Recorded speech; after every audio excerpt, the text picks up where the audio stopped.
Article 11.6.1 Sound Intensity Level.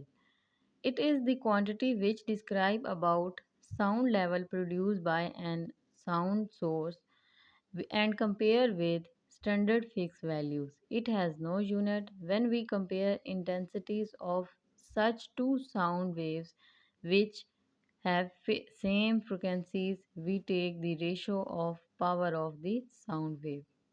Sound intensity level हमारे पास एक ऐसी क्वांटिटी है जो हमें बताता है साउंड के लेवल के बारे में और वो जो साउंड प्रोड्यूस हो रहा है किसी भी सोर्स से।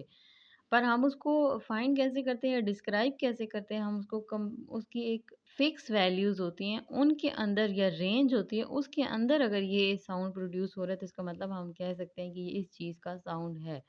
तो इसको कंपेयर करने के लिए कुछ फिक्स वैल्यूज़ होती हैं, हम उनके साथ कंपेयर करते हैं। इसका कोई यूनिट नहीं है क्योंकि हम इसको डायरेक्ट मेजर नहीं कर सकते। और हम कंपेयर कर सकते हैं तो इंटेंसिटीज़ को, जैसे कि हम कहें कि दो साउंड प्रोड्यूस हो रहे हैं और वो जो साउंड वेव्स पास हो रही हैं, जैसे फ्रिक्वेंसीज पास हो रही हैं, वो सेम है दोनों की। तो हम क्या करते हैं, हम उनके दरमियान रेशो ले लेते हैं।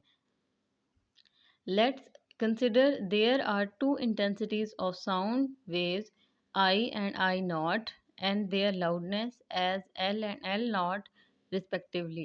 Sound loudness of sound is directly proportional to the logarithm of intensities of sound given by. यहाँ पर हम दो इंटेंसिटीज के साउंड ले रहे हैं और एक को हम कह रहे हैं आई और आई नॉट। आई जो है वो हमारे पास हाई साउंड इंटेंसिटी के लिए होगा और आई नॉट जो हमारे पास फेंटेस्ट इंटेंसिटी साउंड के लिए होगा।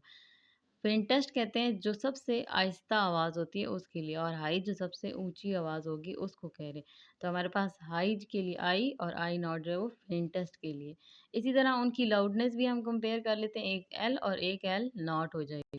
और इंटेंसिटी और लाउडनेस के दरमियान एक रिलेशन होता है और वो डायरेक्ट का रिलेशन है कि जितनी लाउडनेस होगी उतनी ही डायरेक्टली जो है वो इंटेंसिटी होती है, पर डायरेक्टली जो है वो लॉगरिथम के साथ है। तो इसका जो फार्मूला है वो हमारे पास बन जाता है L directly proportion to log of I.